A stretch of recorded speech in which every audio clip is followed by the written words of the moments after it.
could have a super fight against anybody in Jiu-Jitsu, whether they're living or dead, who would it be?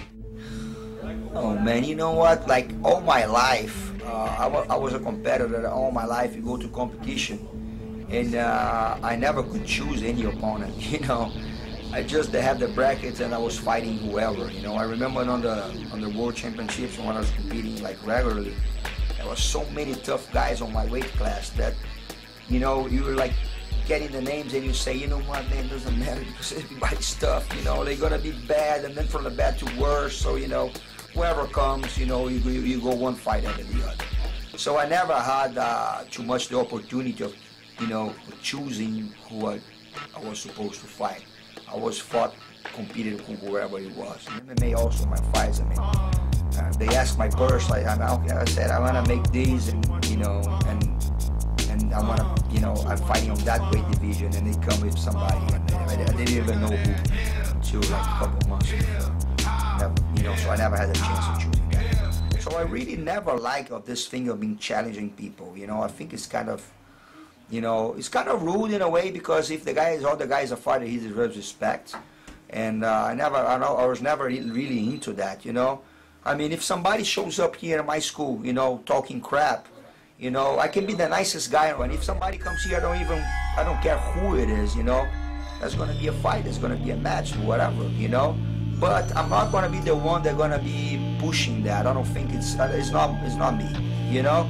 But there's so many cool super fights that can happen, you know. But I think it should be somebody relevant, you know. Somebody. I mean, I made, you know, I was alright on the sport. I made a little history in the sport, you know. Somebody that has a name, and maybe a guy like my age, you know, like you know, have a really good, successful background in jiu-jitsu. You know, that should be cool, you know. Not a guy that, you know, not a internet superstar, or not like somebody who runs his mouth a lot. You know, I mean, what's the point? You know what I mean? Mouth and the internet doesn't mean anything. Look at the curriculum. If it's a good curriculum against a good curriculum, good history, that's a super fight that makes sense. You know, not talking. What is your opinion on judo and its relationship to jiu-jitsu? Judo and jiu-jitsu. Let me tell you first that I began training judo when I was young, before jiu-jitsu, and I really think they're kind of the same sports, but with different roles. You know, actually judo is a part of jiu-jitsu. Judo was created by Jigoro Kano to be a little softer part of jiu-jitsu.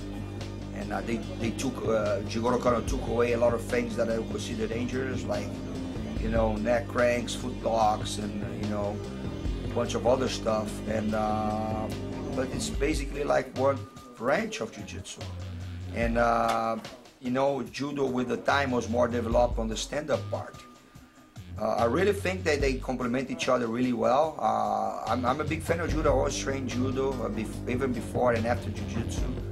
And it helped me a bunch on my matches, and I have like really decent takedowns, takedown defense. And I think like for the jiu-jitsu guy, having like a good judo training applied for jiu-jitsu is really important. And the same on the other way. I mean, any judoka who train jiu-jitsu is gonna have like a more open mind on the ground. So I really think they complement each other really well. What are you working on in your own training at this point? Actually, like one of the ways that I learn more, besides learning for my teachers, Master Carlos, Hanzo, and my training partners for Gracie Baja, is actually for my students. I have a lot of students that have created a lot of good things, and they make the things that I taught them to be even better. So we learn every day with that.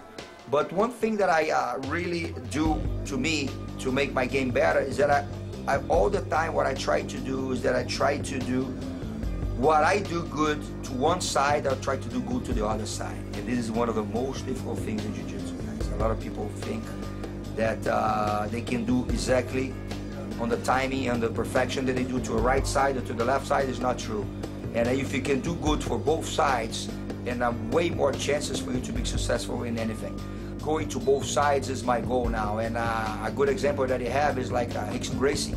Rickson Gracie is one guy, he does everything perfect to both sides. So that's why he's the legend that he is. He taps everybody out because, you know, you get overwhelmed by the quantity of attacks and the ability he has to both sides. So that's what I do.